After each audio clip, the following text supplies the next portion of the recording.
अभी यहाँ पे देखते हैं हम लोग ट्रांसफ़र इंस्ट्रूमेंट AC/DC दोनों के लिए यूज़ करता है विदाउट एनी कैलिब्रेशन, ठीक है। तो इसी को इसका एग्जांपल है डायनामोमीटर टाइप। तो डायनामोमीटर टाइप एमीटर हम लोग देखते हैं, दोनों फिक्स्ड कॉइल जो ऐसे सीरीज़ में रहेगा लोड में, और उसके बाद फिर ये मूविंग कॉइल होगा। I1 = I2 है यहाँ पे, ठीक है। और I1 I2 है तो ये इन दोनों के बीच में फेज़र डिफरेंस जो है वो ज़ीरो रहेगा। तो यहाँ पे ये फार्मूला होता है इसका डायनामोमीटर का, तो ये ज़ीरो है तो I1 I2 into dm/d theta हो जाएगा यहाँ पे। तो I1 I2 सेम है तो I² हो जाएगा वो, I² dm/d थीटा।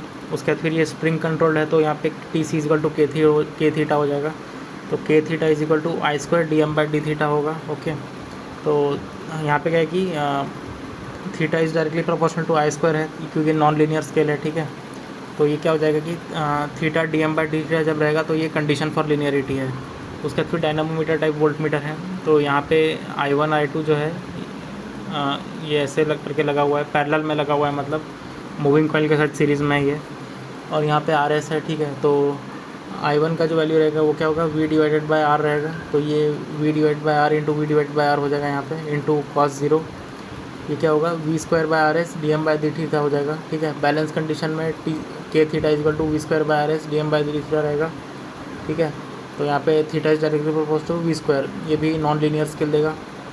उसके बाद फिर ये यहाँ पर PMMC में एडी करंट होता है, डैम्पिंग, MI में एयर फ्रिक्शन, डायनामोमीटर में भी एयर फ्रिक्शन रहेगा, ठीक है। डैम्पिंग की बात हो रही है। डिफ्लेक्शन टॉर्क जो है वो बिना होता है, MI में 1/2 I² dl/d थीटा, डायनामोमीटर में I1 I2 cos alpha dm/d theta रहता है, ठीक है। उसके बाद फिर बाकी सब यहाँ पे ये है। RL का वैल्यू अगर 1 से कम है तो वो लो रेजिस्टेंस है, ठीक है। ग्रेटर दैन 1 किलो ओम है तो वो हाई रेजिस्टेंस है, ठीक है। और यहाँ पे greater than equal to 1 ohm और less than equal to 1000 kilo ohm है तो वो मीडियम रेजिस्टेंस में आ जाएगा। जो मीडियम रेजिस्टेंस होता है वो 2 टर्मिनल का होता है, लो रेजिस्टेंस जो होता है वो 4 टर्मिनल होता है, ऐसे रहता है वो। और जो हाई रेजिस्टेंस होता है वो 3 टर्मिनल होता है, ओके। उसके बाद फिर ये सब मेथड्स है फॉर लो रेजिस्टेंस को मेज़र करना है तो volt meter, ammeter, potentiometer. Medium में सब्सटीट्यूशन और ओम मीटर भी यूज़ होता है, ठीक है। उसके बाद फिर हाई रेजिस्टेंस के लिए लॉस ऑफ चार्ज और डिफ्लेक्शन, डायरेक्ट डिफ्लेक्शन मेथड। अभी पहला है ये वोल्ट मीटर, एमीटर मेथड, ठीक है। तो यहाँ पे पहले वोल्ट मीटर, उसके बाद फिर यहाँ एमीटर लगा होगा, ठीक है। तो वोल्ट मीटर जो रेजिस्टेंस मेज़र करेगा वो इसके अक्रॉस में जो ड्रॉप रहेगा उसको मेज़र करेगा, मतलब RA + RL का ड्रॉप को वो मेज़र करेगा, ठीक है। तो ये वोल्ट मीटर का रीडिंग हम लोग यहाँ लिख देंगे, ठीक है, IA RL + RA, ठीक है। और जो एमीटर का रीडिंग होगा वो कितना है, वो तो सीरीज़ में मेज़र करेगा तो वो IA ही रहेगा। तो जो मेजर्ड रेजिस्टेंस है वो RA + RL हो जाएगा, ठीक है। तो ये जो परसेंटेज एरर होगा वो इससे निकाल लेंगे MTT से, ठीक है। तो RM - RT/RT, ठीक है। तो ये हो गया। तो वो एरर कितना होगा, RA/RL × 100, ठीक है। तो मतलब परसेंटेज एरर जो है वो इन्वर्सली प्रोपोर्शनल टू लोड का रेजिस्टेंस है, ठीक है। तो ये जो मेथड है ये हम हाई या मीडियम रेजिस्टेंस के लिए यूज़ करते हैं, ठीक है, क्योंकि यहाँ पे RL ज़्यादा रहेगा तो एरर कम हो जाएगा।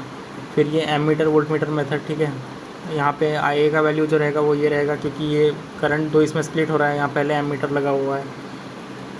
तो RM इतना हो जाएगा, ठीक है, RL × RB/RL + RB। RM फिर फर्दर सॉल्व करेंगे तो ऐसा हो जाएगा।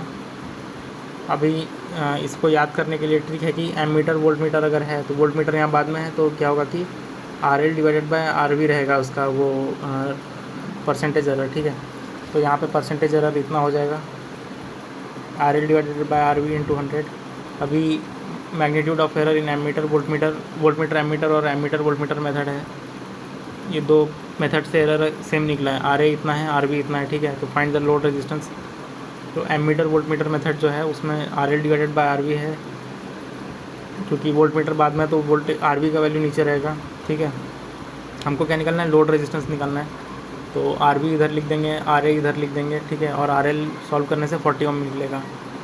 उसके बाद ये मेथड में हमको वोल्ट निकालना है, ठीक है। यहाँ पे अगर 100 वोल्ट है तो यहाँ पर भी 100 वोल्ट हो जाएगा, ठीक है। तो 100 प्लस इसके अक्रॉस का जो ड्रॉप है वो लिख देंगे तो हमको मिल जाएगा। उसके बाद फिर व्हीटस्टोन ब्रिज है, ठीक है। तो PQRS ऐसे करके लिखा हुआ है। उसके बाद डिटेक्टर सेंसिटिविटी और वोल्टेज सेंसिटिविटी है। तो SV = Δθ/E, मतलब कितना वो डिफ्लेक्शन यहाँ पे दे रहा है डेल्टा थीटा से, डिवाइडेड बाई E। उसके बाद फिर यहाँ पर करंट सेंसिटिविटी है थीटा डिवाइडेड बाय आई, ठीक है। तो N A B divided by K हो गया, ठीक है। और उसके बाद फिर ये थीटा डिवाइडेड बाय ई जो था, तो ई हमको पता है कि E is equal to I R होता है, voltage is equal to I into R, ठीक है। तो थीटा डिवाइडेड बाय आई जो है वो यहाँ पे पूरा उससे रिप्लेस कर दिया है। तो यहाँ पे N A B divided by K into R जो रहेगा वो होगा डिटेक्टर सेंसिटिविटी या वोल्टेज सेंसिटिविटी। उसके बाद फिर ब्रिज सेंसिटिविटी जो रहेगा वो क्या होगा, S B is equal to delta theta divided by delta R by R, ठीक है।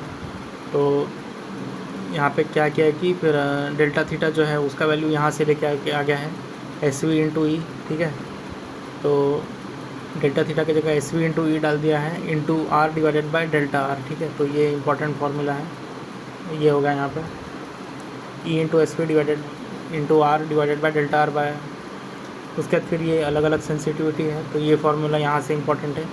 फुल में एस वी इंटू ई होता है, हाफ में S V into E divided by 2 होता है, और क्वार्टर में S V into E by 4 होता है। तो यहाँ पे एस वी क्या है, यहाँ पे डिटेक्टर सेंसिटिविटी या ब्रिज सेंसिटिविटी, ठीक है।